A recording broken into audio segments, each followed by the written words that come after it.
continue to conduct these complex negotiations in the best interests of Canadians. It's a negotiation. Ça va continuer. Can't do without Canada's support. We won't exist. Sad, angry, frustrated, hopeful that, it'll turn itself around and we won't have this continued stress and pressure.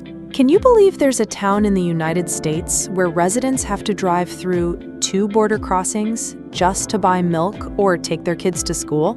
And now, some of the people there want something unprecedented: to become part of Canada. The story begins in Point Roberts, a small town in Washington state. It sounds ordinary until you look at a map.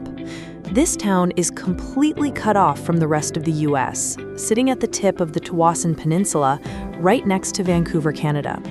To reach any other part of the United States, residents must drive through British Columbia, crossing the border twice. There's no direct road connection to the U.S. mainland. So life in Point Roberts has long been intertwined with Canada, geographically, culturally, and economically. Residents shop in Canada, receive medical care in Canada, have family in Canada, and even get deliveries from there. Nearly 70% of the homes here are owned by Canadians as vacation properties. The year-round population is just over 1,000, but in summer it can double, mostly with Canadian vacationers. Everything seemed to run smoothly until the COVID-19 pandemic hit. When the US-Canada border closed for an extended period, Point Roberts was cut off from the world. No tourists, no shoppers, and local businesses plunged into crisis. Some restaurants, cafes, and grocery stores saw up to 90% of their revenue vanish. Residents couldn't access medical care without special paperwork. Students couldn't attend schools outside the town. Many described that time as living on a locked-down island. From there, a question started to take hold in people's minds. If everything comes from Canada, if they live like Canadians and spend like Canadians, why are they still part of the U.S.? Some residents have even gone public calling for Point Roberts to be annexed by Canada. A Change.org petition titled "Canada Should Annex Point Roberts" has gathered thousands of signatures. One signatory wrote, "We're not getting any support. We have no voice. The U.S. government has abandoned us."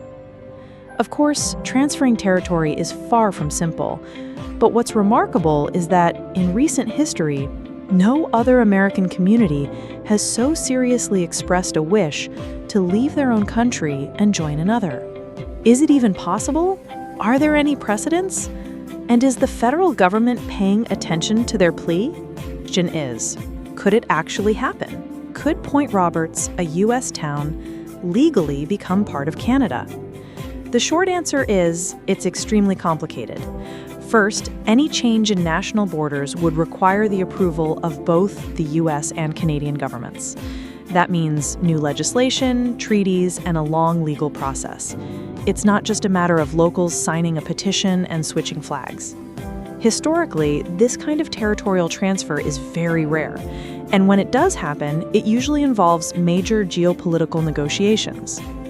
But that doesn't mean the frustration isn't real. Many residents say they feel completely forgotten by both state and federal governments.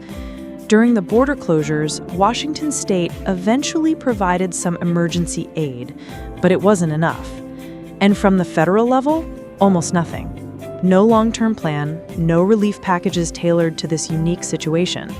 People began to feel like they were stuck in limbo, technically American, but functionally isolated. Some locals started calling Point Roberts the town that America forgot. Meanwhile, across the border, there's sympathy, but not a lot of official action. Canada has its own rules, and even if the idea of annexation sounds interesting to some Canadians, their government hasn't entertained it seriously. Still, the online petition grew, not because people believed a transfer would happen overnight, but because they wanted to send a message that said, "We're not okay. We need help. And if our own country won't step up, then maybe someone else will." There's also a question of identity. Many people in Point Roberts don't feel like they're trying to abandon America. They just want to survive. And when survival depends on another country, that country starts to feel like home, whether you planned it or not. This isn't about politics, it's about practicality. When your economy, your healthcare, your daily life all rely on one country, but your passport says another, things stop making sense. So, what would it take for Point Roberts to actually become Canadian? Could it happen someday under the right political or economic conditions? Or is this just a cry for help from a town that's been backed into a corner? The story of Point Roberts isn't just about one town. It's about what happens when borders, policies, and politics ignore the people who actually live there. Point Roberts is just one example of how fragile life can be in border communities, places that rely on daily cross-border movement for jobs, education, family, and survival. When those invisible lines suddenly become solid walls, everything changes. And it's not just Point Roberts. Across the US-Canada border, other towns like Sumas, Blaine, and Derby Line also suffered when cross-border traffic dried up. Businesses closed, families were separated. People realized just how vulnerable they really were when their way of life depended on international cooperation that could be shut down overnight.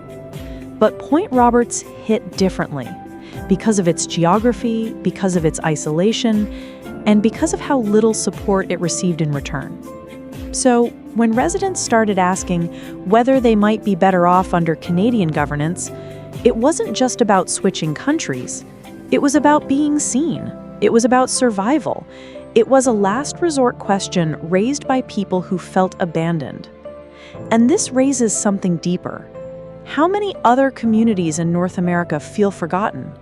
How many small towns are clinging to life, unnoticed by big city politicians, left out of the national conversation?